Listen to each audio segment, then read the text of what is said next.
Şaban ayıdır. Peyğəmbərimiz buyurur, Şəbanu şəhri və Ramazanu şəhrullah. Şaban ayı mənim ayımdır. Ramazan ayı isə Allahın ayıdır. Bəli, Şaban ayı xüsusilə hədisdə qeyd olunduğu kimi Peyğəmbərin ayıdır. Bir neçə şeyi tövsiyə etmək istəyirəm sizə bu ayda. İlk tövsiyə, bu ayda oruç tutmaq.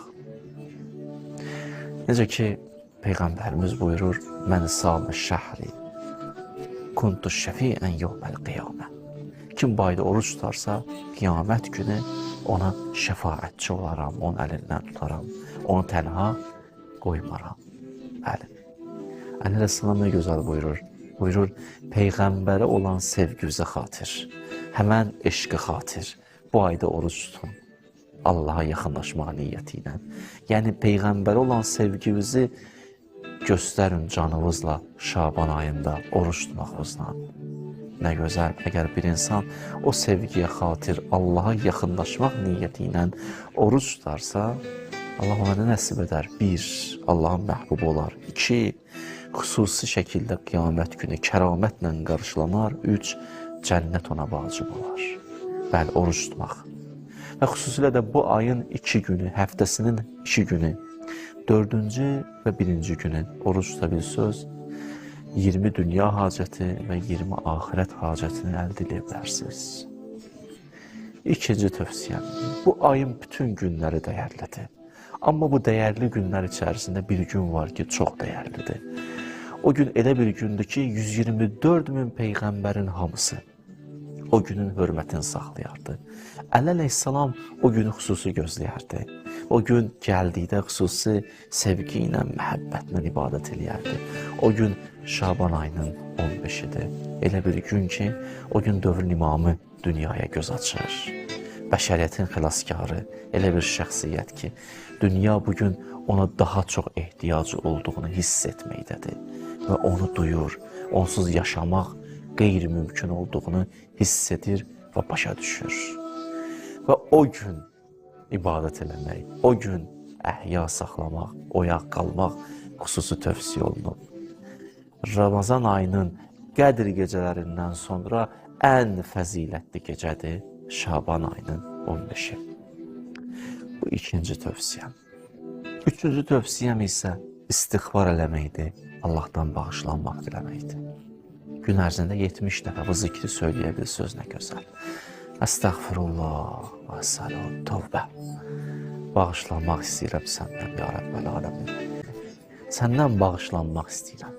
Əgər gündə 70 dəfə bu zikridir söz, çox əcri və mükafatı var. Bunu qeyd edeyim sizə ki, bir dəfə istiğfar eləmək bu ayda, digər aylarda 70 min dəfə istiğfar eləməkdən üstündür.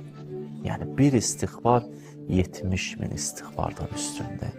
Ona görə bu ayda sizə tövsiyəm budur. İstiğfar eləyin, Allahdan bağışlanmaq diləyin, hamılıqla. Hamımız Allahdan bağışlanmaq diləyək. İlahi, bağışla bizi, bağışla etdiyimiz səhvləri, günahları, bağışla bizi ki, bəzi neymətlərin qədrini bilməmişik. Bəzi neymətlərin qədrini bilmədik, əlimizdən çıxdı.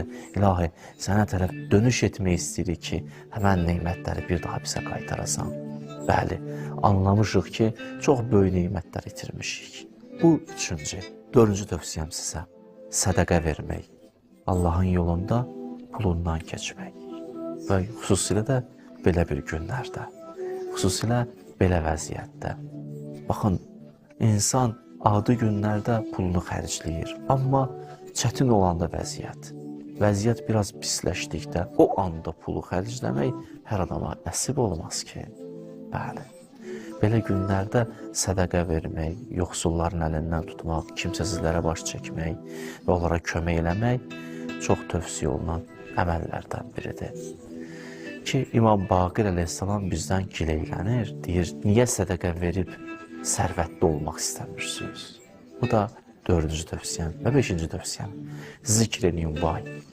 Xüsusilə də bir zikir söyləyirəm sizə.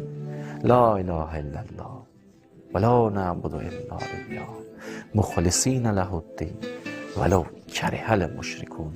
Allahdan başqa bir məbud yoxdur. Ona səmimiyyətimlə üz tutmuşam və din ona məxsusdur və mən bu yolda sabit olacağam. Müşriklər narahat olsa da belə. Bəli. Bu zikri söyləmək ay ərzində 1000 dəfə 1000 ilin ibadətinə bərabərdir. Sanki 1000 il ibadət etdiniz, Allaha yaxınlaşdınız. Sədəqə verməyi, zikr eləməyi, dua eləməyi bizlərə nəsib eləsin inşallah.